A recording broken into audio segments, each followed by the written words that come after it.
अस्सलाम वालेकुम dear student, मैं हूं Abbas Khan. Welcome you all. अच्छा डियर स्टूडेंट, मुझे स्टूडेंट्स पूछ रहे थे कि हमें जो है इस सेक्शंस को किस तरह जो है वो याद करें, क्या तरीका है ना। ठीक है, तो मैं कई लेक्चर में प्रीवियस जो लेक्चर हुई थी मैंने कई में मैंने एक्सप्लेन भी किया है, लेकिन मैं एक अलग वीडियो जो है वो बना रहा हूँ। ठीक है डियर स्टूडेंट, ये मैंने सेल टैक्स एक्ट 1990 का जो डिफिनेशन क्लास है, ठीक है, ये डिफिनेशन क्लास है। ये इसमें से जो है ना जितना भी ये इसमें से सेक्शन बन सकते थे, ठीक है, वो मैंने सारे जो है ना इस जो है ना उसमें से जो है ना वो सारे निकाले हैं और जो है ना वो यहाँ पर जो है ना वो सारे लिखे हैं। ठीक हो क्या, इसको देखो, यहाँ पर जो है ना वो मैंने जो है ना वो लिखे हैं। ठीक हो क्या। अब डियर स्टूडेंट्स, आपने इस तरह करनी है कि इसको अभी इसे क्या करना है, आपने इस तरह लिखना है। ठीक हो गया। जैसे जैसे आप मेरी वीडियो जो है ना वो देखते हैं, उसमें मैं साथ साथ चीज़ें बताता हूँ कि ये सेक्शन इंपॉर्टेंट है, इसको आपने जो है ना मेमोराइज करना है, याद रखना है या कोई। ठीक है, इसको आपने इस तरह पेज बनानी है, सीरियल नंबर लिखना है, उसके ऊपर टाइटल लिखना है और फिर उसके ऊपर सेक्शन नंबर लिखना है। ठीक है, ये मैंने लिखा सेक्शन नंबर, बस आप उसी पर नंबर डालते जाएंगे, सेक्शन लेने की ज़रूरत नहीं, ऊपर आपसे लिख दे। ठीक हो गया। तो आपने क्या करना है, इसकी फोटो स्टेट करनी है। ठीक है, और फिर आपने जहाँ पर कमरे में, जहाँ आपका कमरा है वहाँ पर आपने क्या करनी है, कपबोर्ड पे, किसी डोर पे या किसी जो ना वो कोई दीवार पे जो ना आप इसको जो ना वो लगा ली। जब भी जो ना आपको जो ना वो टाइम मिले, आप इसको बार बार जो ना वो रिपीट करें। ठीक है, आप इसको क्या करना है, बार बार जो ना वो रिपीट करना है। डियर ये इतना इफेक्टिव तरीका है ना, इतना अच्छा तरीका है, इससे अच्छा तरीका बिल्कुल है ही नहीं। ठीक है ना, तो आपको खुद ब खुद डियर स्टूडेंट आप उसको रिपीटेशन करेंगे, आपको जो ना वो मेमोराइज हो जाएगी। ठीक है, और कोई भी जो ना वो इशू नहीं रहेगा। आप बस इसको बार बार जो ना वो रिपीट करें। आप जब उठते हैं, ठीक है, उठने के बाद आप सीधे इसको रिपीट किया करें। ठीक है, आप जब सोते हैं, ठीक है, सोने से पहले जो ना उनको जो ना वो आप रिपीट किया करें। इंशाल्लाह जो ना ये जो चीज़ें होंगी है ना। अच्छा, ये जो आपने लिख लिया ना, फिर आपने क्या करना, कमरे में लग दिया। ठीक हो गया, नंबर एक। फिर आप जो ना कोई ऑफिस में जाते हैं, वहाँ पर जो ना इसकी जो एक फोटो स्टेट क्या करें। ठीक है, इसकी एक कापी क्या करें, आप जो है जेब में रखा करें, या खूब आप वैसे काम की गर्ज से आप जा रहे हैं तो आपको क्या करें, या आप तो मोबाइल में पिक्चर लिया करें, इसकी पिक्चर लिया करें। ठीक हो गया, जो आपने यहाँ पर सारे एक समराइज़ किया होता है, इस तरह मैंने यहाँ पर समराइज़ किया, इसकी पिक्चर लिया। अगर आप कोई बाहर जा रहे हैं या जो भी काम है, तो आपको क्या करें, उसकी जरूर आप क्या करें, उसको पढ़ सकते हैं। ठीक हो गया। अब तो ये क्या कि मैंने एक समरी बनाई है। ठीक हो गया। तो आप जो ना इस तरह था जो ना डियर स्टूडेंट प्रोसीजर जो है ना वो फॉलो करना है। ठीक हो गया। और फिर आप मैंने क्या करना है, उसको जो है ना वो याद करनी है। ठीक है, उसको बार बार जो है ना वो रिपीट करना है। फिर डियर मैंने यहाँ पर इंपॉर्टेंट आपको शेड्यूल्स जो है ना वो बताए हैं। ठीक है ना, ये सेल टैक्स एक्ट 1990 की मैं बात कर रहा हूँ, इसमें से जो है ना वो इंपॉर्टेंट शेड्यूल्स जो है ना वो मैंने निकाले हैं कि वो इसमें से एमसीक्यूज़ में से कोई एक दो एमसीक्यूज़ जो है ना वो या आ सकते हैं। ठीक है, लेकिन आपको पता होना चाहिए। ठीक है, अब ये क्या है, schedule of sale tax act 1990 है। इसकी मैं एक्सप्लेनेशन नहीं दूंगा, जहाँ पर एक्सप्लेनेशन की ज़रूरत है मैं किसी अलग वीडियो मैं बनाऊंगा, उसमें मैं एक्सप्लेनेशन चीज़ों को दूंगा। ठीक है, मैं यहाँ पर सिर्फ यहाँ पर बता रहा हूँ। ठीक है, यहाँ पर जो फर्स्ट शेड्यूल है और सेकंड शेड्यूल है उसको ओमिट किया गया है, वो अभी ये शेड्यूल अभी नहीं है। ठीक हो गया, इसको ओमिट किया गया है, नंबर एक। अब जो सेल टैक्स एक्ट 1990 का जो है ना वो शेड्यूल है, ये क्या है, थर्ड है। अच्छा, ये थर्ड शेड्यूल किसके साथ जो है ना वो डील करता है, ये कहते हैं items on which sale tax amount shall be printed by the manufacturer. अच्छा, ये शेड्यूल है ना उन आइटम्स के साथ जो है ना वो डील करता है जिनके ऊपर जो है ना मैन्युफैक्चरर ने जो है ना वो क्या करना है, बाय द मैन्युफैक्चरर, यहाँ पर आएगा ये, इसके ऊपर मैन्युफैक्चरर ने जो अपना जो है ना वो सेल टैक्स अमाउंट क्या करेंगे, उसके ऊपर प्रिंट करनी है। ठीक है, तो वो सारे जो है ना वो आइटम्स इसमें बताते हैं। ठीक हो गया, आप खुद जाइएगा, डाउनलोड कीजिएगा FBR की वेबसाइट से, बिल्कुल आखिर में जाएगा तो वहाँ पर जो है ना वो शेड्यूल दिए हुए हैं। अब शेड्यूल क्या चीज़ है डियर स्टूडेंट, वहाँ पर आपको मैंने बताया कि शेड्यूल में क्या होते हैं, कुछ गुड्स होते हैं, किस लिस्ट ऑफ गुड्स होती हैं, वो गिवन होते हैं कि उनके ऊपर कितना टैक्स रेट लगना है, किन किस गुड्स के ऊपर जो है ना वो टैक्स रेट रखना है। ठीक है, तो पूरा क्या होता है, एक शेड्यूल होता है, एक लिस्ट होती है। ठीक है, जैसे मैंने पहले भी बताया, तो वो आखिर में जो है ना वो पे क्या होती है, वो गिवन होती है। ठीक हो गया। फिर फोर्थ शेड्यूल क्या है, ये भी ओमिटेड है। और फिफ्थ शेड्यूल के साथ किसके साथ डील करते हैं, items on which sale tax cell B charge at the rate of zero. वो जो फिफ्थ शेड्यूल है, इनमें ऐसे गुड्स हैं जिनके ऊपर क्या होगा, जो सेल टैक्स होगा वो 0% के हिसाब से लगेगा। यानी यहाँ पर क्या है, जो आपकी जो ज़ीरो रेटेड सप्लाई है, ठीक है, ज़ीरो रेटेड गुड्स है, वो कौन से शेड्यूल में क्यों है, वो फिफ्थ शेड्यूल में आपको क्या क्या मतलब क्यों है, फिफ्थ शेड्यूल में क्यों। ठीक है, जो कि जो ज़ीरो रेटेड जो सप्लाई है गुड्स है, ठीक है, वो आपकी फिफ्थ शेड्यूल में जाना वो गिवन है। आप खुद जाइएगा वहाँ पर FBR की वेबसाइट से डाउनलोड कीजिएगा, मैंने तरीका कई बार मैंने लेक्चर में बताया, वहाँ से आपको मिल जाएगा और वहाँ से गुड्स मिल जाएगी। आपको उस आइटम को याद रखने की ज़रूरत नहीं, बस आपको ये याद रखने की ज़रूरत है कि कौन सा शेड्यूल किसके साथ जो है ना वो डील करता है। ठीक है, तो फिफ्थ शेड्यूल ज़ीरो रेट है, जो सप्लाई है जिसके ऊपर ज़ीरो जो टैक्स रेट है ऐसे वो ज़ीरो रेट के हिसाब से लगेगा, तो उसमें ये सारे गुड्स का जिक्र है।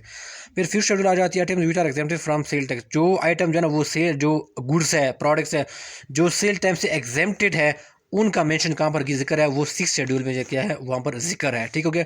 फिर जो सेवन शेड्यूल है वो क्या ओमिटेड है, वो अभी वो इसमें इंक्लूड नहीं है, सेल टैक्स एक्ट 1990 में इंक्लूड नहीं है, इसको किसी एक्ट के थ्रू जो है उसको निकाला गया है, ये सारे निकाले गए हैं, ये अभी तक इसका पार्ट नहीं है, सेल टैक्स एक्ट 1990 के ये पार्ट नहीं है। फर्स्ट सेकंड फोर्थ और शेड्यूल है अभी इसके पार्ट नहीं है, ठीक है, उसको निकाला गया है।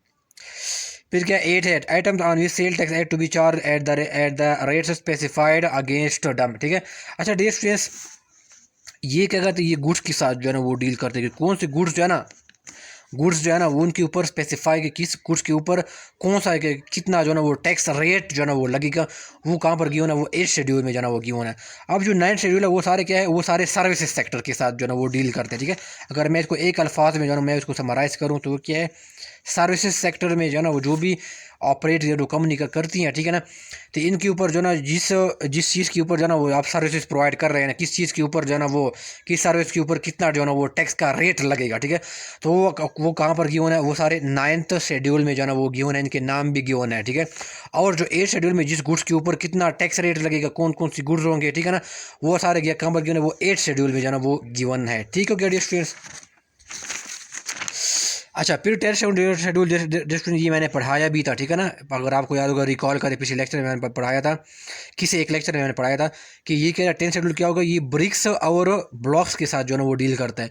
अब इसमें क्या होता है कि जो ब्रिक्स होते हैं उनके ऊपर जो सेल टैक्स लगता है ऑन मंथली बेसिस के ऊपर लगता है, ठीक है ना, और फॉर ब्रिक्स और rates are different in different locality. जिस तरह मैंने बताया इस्लामाबाद, लाहौर और पिंडी के लिए जो है ना वो जो एक फिक्स अमाउंट है वो डिफरेंट है, बाकी जो लोकेलिटीज़ है, बाकी जो पंजाब की एरिया है उसके लिए क्या है डिफरेंट जो है ना वो है ब्रिक्स के अगर आप बनाते हैं उसके ऊपर जो है ना वो सेल टैक्स, ठीक है, और वो एब्सोल्यूट अमाउंट होती है, ठीक है।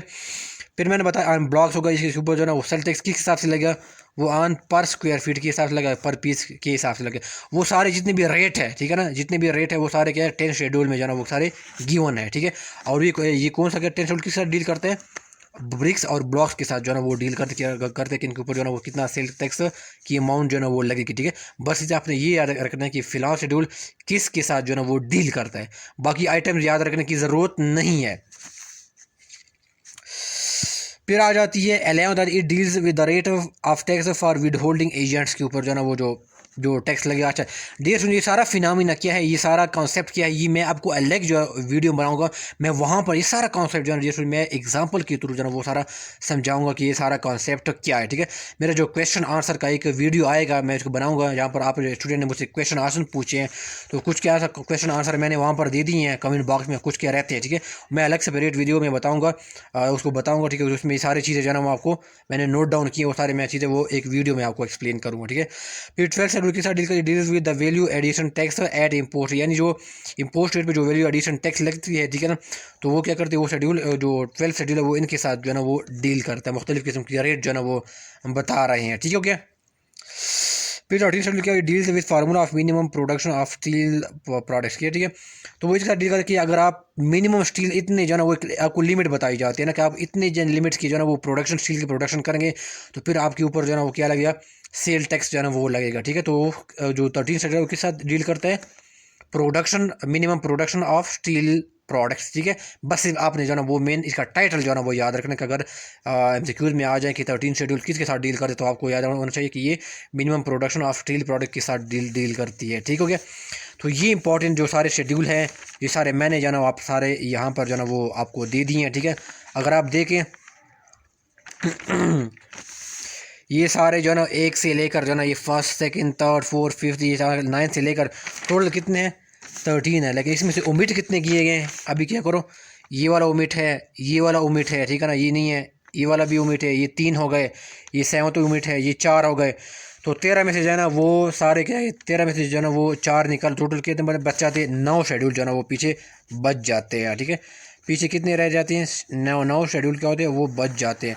तो इसका मतलब ये है कि 9 शेड्यूल क्या होते हैं, अभी रिसेंटली क्या होगा, वो सेल टैक्स एक्ट 1990 में जो इंक्लूडेड है वो सारा टोटल कितने 9 शेड्यूल्स है टोटल, ठीक है। और बाकी जितने भी हैं वो क्या है, सारे ओमिट है, ठीक है। उसको आपको याद करने की ज़रूरत नहीं है या उनको कंसर्न नहीं है आपका, ठीक है। मैं एक चीज़ एडिशनल चीज़ बताना चाहता हूँ कि किसी ने मुझे, मैं जब वीडियो बना रहा था किसी ने मुझे मैसेज किया है ना, तो वो इसने का मैसेज ये था कि वो कंफ्यूज थी कि सेक्शन कौन से है, सब सेक्शन कौन से है, क्या उनको जो है ना वो याद रखना, किसको याद रखना वो ज़रूरी है, ठीक है। मैं उनका आंसर देना चाह रहा हूँ, ठीक है। तो डियर स्टूडेंट, ये क्या है, ये सेल टैक्स एक्ट 1990, ये मैंने FBR की वेबसाइट से ना वो डाउनलोड किया हुआ है। देखो यहाँ पर क्या है, ये कहते हैं short title extend and commitment, ठीक है। वो कहते हैं कि सेल टैक्स है ना कहाँ तक जो है ना वो इसका एक्सटेंड और कहाँ तक जो है ना वो अप्लाई होगा, ठीक है। तो ये क्या है, ये सेक्शन नंबर 1 है, ये इसका क्या है, ये सेक्शन नंबर 2 है। जो डिफिनेशन है ना वो क्या है, सेक्शन नंबर 2 है। अब जो डिफिनेशन के अंदर जो अंदर आ जाती है इसको इसको कहते हैं सब सेक्शंस कहती है, ठीक है ना। ये एक्ट और टैक्स पेयर ये सारे क्या होते हैं, इस डिफिनेशन जो सेक्शन है इसके अंदर ये सारे क्या होते हैं, इसको कहा जाते हैं सब सेक्शन। ये सारे क्या है जो मैंने पढ़ा, ये सारे क्या है सब सेक्शन है। देखो एपेलेट ट्रिब्यूनल एक सब सेक्शन है, फिर एपेलेट यो अपरेट ऑफिसर एरिया, ये सारे क्या है सब सेक्शंस है, ठीक है। इसको आप सेक्शन नहीं कहेंगे, ठीक है। ये सारे क्या है सब सेक्शन है। और दूसरा ये कि इसको याद रखने की ज़रूरत है कि नहीं डियर स्टूडेंट, आपको याद रखने की ज़रूरत नहीं। जो डिफिनेशन क्लास के अंदर जो है ना वो सब सेक्शंस है उसको याद रखने की ज़रूरत नहीं है। उसका कॉन्सेप्ट जो है ना बेसिकली वो आपने क्या करना है, वो क्या करना है, वो याद करना है। अच्छा ठीक है, ठीक है। और इसके अंदर जो है ना जैसे इसका ये इस तरह MCQ आया, ठीक है। देखो appellate tribunal in land revenue established under section 130 of the income tax ordinance 2001, इन चीज़ों को क्या करना है, आपने याद करना है जिस तरह मैंने यहाँ पर जो है ना वो बताया है, ठीक है। जिस तरह मैंने यहाँ पर जो है ना वो बताया कि एपेलेट ट्रिब्यूनल किसके के तहत जो है ना वो स्टेब्लिश की जाएगी, 130 सेक्शन के तहत जो है ना वो स्टेब्लिश की जाएगी। आपने इस तरह जो है ना वो डेटा जो है ना वो उठाना है, ठीक है ना। ये याद नहीं करने की आपने जो है ना वो 1 ये क्या है, ये 1A है, ये 2 है, ये 2A है, ये 13 है, नहीं नहीं ये वाले याद नहीं करनी, ठीक है। जिस तरह मैंने तरीके बताए उस तरह आपने जो है ना वो उसको याद रखनी। आपने सब सेक्शंस को याद नहीं करते बल्कि आपने क्या करना है, सिर्फ सेक्शंस को याद करना है। अब जो मैं यहाँ पर बता रहा हूँ ना जो एपेलेट ट्रिब्यूनल, ये क्या है, पूरा सेक्शन है, ये सब सेक्शन नहीं है। ये सारे जितने भी मैंने यहाँ पर लिखे ना ये सारे क्या है, ये सारे सेक्शंस है, ठीक है। जबकि जो डिफिनेशन सेक्शन है ना नंबर 2, इसके अंडर जो भी चीज़ें आती है ना ये सारे जो मैंने बताया appellate tribunal officer areas associated person, ये सारे क्या है सब सेक्शंस है। किसके सब सेक्शन है, ये डिफिनेशन जो सेक्शन है 2 है इसकी सारे क्या आ जाती हैं, इनके सारे अंडर सब सेक्शन जो है ना वो आ जाते हैं, ठीक है। तो आपने सब सेक्शंस को याद नहीं करना बल्कि आपके सारे क्या करना, आपने सेक्शंस को याद करना। अब इस तरह मैंने बताया, पहले मैं दोबारा बता दूं कि appellate tribunal in land revenue establish under section 130 of the income tax ordinance. तो यहाँ पर क्या है, वो सेक्शंस की बात करें, वो सब सेक्शन की बात नहीं करे। ये सारे क्या एपेलेट ट्रिब्यूनल यहाँ पर जो कि नहीं वो एक सब सेक्शन है, लेकिन यहाँ पर जो है ना वो सेक्शन की बात करें कि एपेलेट ट्रिब्यूनल क्या 130 सेक्शन के अंडर जो है ना वो स्टेब्लिश किया जाता है, ठीक है। और सेल टैक्स में वही तरीके जो कि इनकम टैक्स ऑर्डिनेंस के तरीके हैं, ठीक हो गया। तो आप जो है ना वो याद रखिएगा, ठीक है। और आप जो अच्छा जितने भी इंपॉर्टेंट सेक्शन है ना इसको आप जाइएगा, देखो यहाँ से शुरू होते हैं। ये 2 हो गए, 2 हो गए, ठीक है। ये 2 हो गए और फिर आगे क्या तीसरा यहाँ से शुरू होता है, ठीक है। ये मैं दोबारा बता दूँ, ये क्या होगा, ये क्या हुआ, ये एक सेक्शन हुआ, ये दूसरा सेक्शन हुआ, ठीक है। और फिर जो है ना इसके बाद जो है ना वो यहाँ पर जो है ना वो तीसरा सेक्शन शुरू होता है। तो इसमें तो पूरी जगह पूरे कितने 76 किस्म के ना वो सेक्शन है जो कि सेल टैक्स एक्ट 1990 में। तो जो MCQ जो है ना वो जो इसमें से इंपॉर्टेंट है, जो कि बहुत ही ज़्यादा इंपॉर्टेंट है, वेरी वेरी इंपॉर्टेंट है, उसको मैं किसी अलग वीडियो में ना आप लोगों के साथ जो है ना वो डिस्कस करूँगा, ठीक है डियर स्टूडेंट। तो मुझे उम्मीद है जो ना आपको क्यूरी जो है ना आपको जो है ना वो कन्फ्यूजन जो है ना वो दूर होगा। और मैंने जिस तरह तरीके बताए कि आपने जो है ना इस तरह जो है ना एक लिस्ट जो है ना वो अपने लोगों ने जो है ना बनानी है, उसको मेंटेन रखना है। और फिर आपने इसको फोटो कापी करनी है, कमरे में लगाना है, जहाँ पर ऑफिस है उसमें लगाना है, या पर एक जेब में ले जाना है, या इसकी मोबाइल से पिक्चर लेके जाना। मोबाइल तो आप साथ ले जाते हैं ना, वहाँ से आपने क्या करना है, बार बार जाना उसको रिपीट करना है, ठीक है। इस तरह आप लिस्ट बनाओ, आप पिक्चर भी इसका ले सकते हैं और मोबाइल में सेव कर सकते हैं, ठीक हो गया। और ये जो मैंने अभी बनाए हैं इसको मैं अपने फेसबुक पेज पे जाना वो डाल दूँगा, आप वहाँ से जाना वो देख सकते हैं, ठीक हो गया डियर स्टूडेंट्स। डियर स्टूडेंट, मुझे उम्मीद है कि आप लोगों को जो ना वीडियो अच्छी लगी होगी। डियर स्टूडेंट, अगर आपको वीडियो अच्छी लगी है तो वीडियो को ज़रूर लाइक कीजिएगा और इसको चैनल को सब्सक्राइब कीजिएगा। और अगर आपने इस वीडियो को आपने जाना ज़्यादा से ज़्यादा लोगों के साथ जो है ना आपने शेयर करनी है, उन लोगों के साथ शेयर करनी है जो कि इंस्पेक्टर लैंड रेवेन्यू के लिए जो है ना वो तैयारी कर रहे हैं, ताकि वो इस फ्रीली अवेलेबल कंटेंट जो है यूट्यूब पे अवेलेबल है उससे जो है ना वो फ़ायदा जो है ना उठा सके।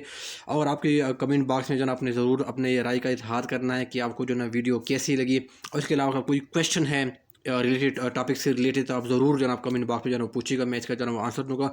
और मैं हमेशा जो है वो क्वेश्चन को जो स्टूडेंट रेस करते हैं, मैं इसको हमेशा इनको इंकरेज करता हूँ, इनको अप्रिशिएट करता हूँ। तो आपका कोई क्वेश्चन बनता है, आप ज़रूर जो है कमेंट बॉक्स में जो है वो लिखिएगा, मैं आपको रिप्लाई दूंगा। ठीक है, दुआओं में याद रखना और अल्लाह हाफिज़।